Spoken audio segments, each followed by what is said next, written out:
My wife told me to sell my $1.8 million car collection so we could buy her unemployed, hard-drinking brother a house. So I moved all 12 cars to a secret facility in the middle of the night. Today, he texted me a selfie with a set of keys. His first apartment, paid for with his own paycheck. I'm Adrian Cross, 32, and cars have been my North Star since 1998, when Grandpa Harold took 5-year-old me to the downtown show and parked my life on a new axis. Sunlight hit a '67 Shelby GT500 like a stained glass window, chrome blazing, V8s humming somewhere out past the gates, and I felt something click. While other kids traded Pokemon, I was memorizing gear ratios in car and driver and taping split window Corvettes to my bedroom wall. By 14, I was mowing lawns and washing dishes, stuffing greasy dollars into a coffee can labeled Car Fund. Everyone told me it was a phase. Obsession, it turns out, lasts longer. At 16, I bought a disaster, a '69 Mustang Boss 302 that looked like it had survived a tornado and lost. Rust, holes, missing parts. The works. My dad stared at it like it was a prank. My friends laughed. I learned to weld off YouTube, bled on sheet metal, and lived in the garage. 2 years later, that boss rolled out in grabber blue, idled like a prayer, and sold for 20 grand. Lesson learned. My superpower wasn't just turning wrenches. It was seeing potential where everyone else saw scrap. College gave me a mechanical engineering degree. The garage gave me a career. I flipped a barn-found '67 Camaro SS, rescued a '70 Challenger RT from a divorce sale. Then came the Grail, a real '71 Hemi Cuda. I mortgaged spreadsheets and nerves to buy it for $35K, restored it to museum quality, and sold it at Barrett-Jackson for $185K. After that, doors opened. Parts suppliers knew my name, collectors called, and by 32 I had 12 cars, about $1.8 million, sleeping in climate-controlled comfort. A split-window '63 Veta, a Hollywood-used '69 Charger RT, a Boss Ford 29. My daily driver, a sensible Civic. I wasn't flaunting wealth, I was curating history. My wife, Melissa, used to joke I loved the cars more than her. Then one Tuesday, over cold meatloaf, the joke curdled. "Brent needs a house," she said, meaning her brother, 29, chronically unemployed, chronically drunk. "Sell a few cars. We can get him a nice place. He deserves a fresh start." Deserves. The word hung there like exhaust in a closed garage. I explained, again, that those cars weren't toys. They were 15 years of sweat and skill. She waved it away. "They're metal and rubber. Family comes first." Translation: love equals liquidation. That night, I lay awake staring at the ceiling and realized this wasn't a conversation. It was a campaign.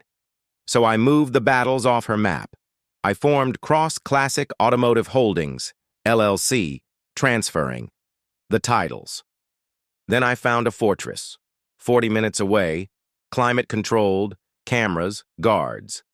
Pete, the manager, gave me a tour like a priest showing a sanctuary. "We get a lot of guys sorting out domestic situations," he said, and didn't. Ask more. For a week at exactly 2 a.m., I drove. The Hemi Cuda first, then the Charger, then the Boss. A transport guy named Tommy handled the non-runners. No questions, cash only. Empty streets, V8 hymns, adrenaline and sorrow in equal measure. When the '63 split window slid into its new bay, I felt like I'd tucked a child safely into bed. By Friday, my garage was a museum of oil stains and ghosts. Relief surprised me. The collection was safe from people who saw it as a piggy bank. Saturday morning, the invasion arrived. Melissa, her parents, an uncle, a cousin with a camera, and Brent already unsteady at 10 a.m. They barged in without knocking. "Where are the cars?" Melissa demanded. "Where I decide to keep them," I said. Accusations flew. Scripture got weaponized. A real estate flyer appeared. 3 beds, 2 baths, only $240K. When Brent shoved me, I called 911. Trespass is trespass, even with shared DNA. The officers politely escorted them out. As they left, Brent slurred, "Family doesn't turn its back on family." The next week was digital artillery. Texts at dawn about my true colors, drunken voicemails, and a cousin's TikTok hatchet job that edited my restraint into cruelty. Gossip spread. Neighbors looked away at the hardware store. I'd been recast as the heartless car hoarder in a story that ignored the 15 years that built those cars. Enough. I hired an attorney, Barbara Chun, calm as a scalpel and twice as sharp. "This is harassment and attempted financial exploitation," she said, naming what I couldn't. We documented everything, filed restraining orders on the worst offenders, including Melissa, and braced for court. Judge Martinez had seen this movie. She heard our evidence, then endured the family's performance about Christian duty and selfish husbands who love machines more than people. The gavel came down hard. Restraining orders granted. No contact except through counsel, no showing. Up at my home or shop, no social media defamation. Outside the courtroom, Melissa hissed, "You destroyed this family." For the first time in weeks, I could breathe. Then the narrative turned. A local journalist, Rachel Porter, had quietly followed my work for years, planning a profile on small-town entrepreneurs. She'd interviewed suppliers, customers, even the farmer who sold me that Camaro. When the gossip storm swirled, she reached out. Her story, the mechanic millionaire, empire, one restoration at a time, landed with facts instead of edits. Photos of restorations, quotes from experts about value and craft, a clear account of the harassment. It went local viral, then regional. My phone lit up. Collectors, museums, a streaming producer. Neighbors apologized. The same internet that had vilified me corrected itself. 3 days later, a text buzzed in from an unknown number. Brent, sober, holding cheap apartment keys. First month's rent paid with my own paycheck. I didn't reply. I just exhaled. Sometimes the kindest help is refusing to enable. The divorce was inevitable and, thanks to Barbara and the LLC, straightforward. Melissa tried to claim the cars. The judge saw business assets, not marital property. She left with her fair share of the ordinary stuff. I kept the company I'd built. It was less rage and more relief, like setting a heavy jack back on concrete. Months passed. The shop expanded. We hired 2 mechanics. The streaming show, Resurrection Garage, focused on real craft, not fake drama, and people loved it. Letters arrived. Teenagers saving for their first project, retirees dusting off stalled builds. One kid, Marcus from Ohio, sent me a note about a '67 Camaro with good bones.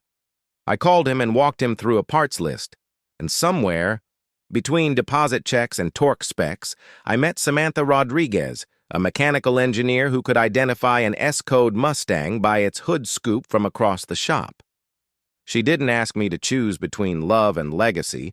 She asked for the 916 and adjusted a float level like a watchmaker. The first time that stubborn V8 fired clean under her hands, I knew I'd found a partner on paper and pavement. The family fallout cooked down to something manageable. The in-laws moved south, quieter than they'd arrived. The uncle sent an apology through a mutual friend. The cousin deleted his accounts after the comments found him. Brent did the hardest work. 4 months sober, steady job at a plant, rent, paid on time. At Christmas, he mailed a card. "Thanks for not giving in to me." That sentence meant more than a garage full of trophies. Now I spend my evenings where I've always been happiest. Under bright shop lights, the good kind of tired, Samantha tuning a Holly while I torque down a manifold. The cars are home again. The LLC is buttoned up. The phone buzzes with opportunity I would have laughed at a decade ago, and the garage, my chapel, sounds like it used to, rhythm of ratchets, low idle of something finally right. Here's what all this taught me. You're Dream isn't a community slush fund. Boundaries aren't cruelty, they're stewardship. Real love doesn't ask you to burn your life's work for someone else's shortcut. Sometimes the most generous act is refusing to participate in someone's self-destruction. People say, family comes first. I agree, when family means the people who grab a creeper, slide under the project, and help you build. The ones who celebrate your wins, tell you the truth, and don't confuse access with entitlement. The highway's open now, the cars are safe, the work is honest, and the right people are in the passenger seat.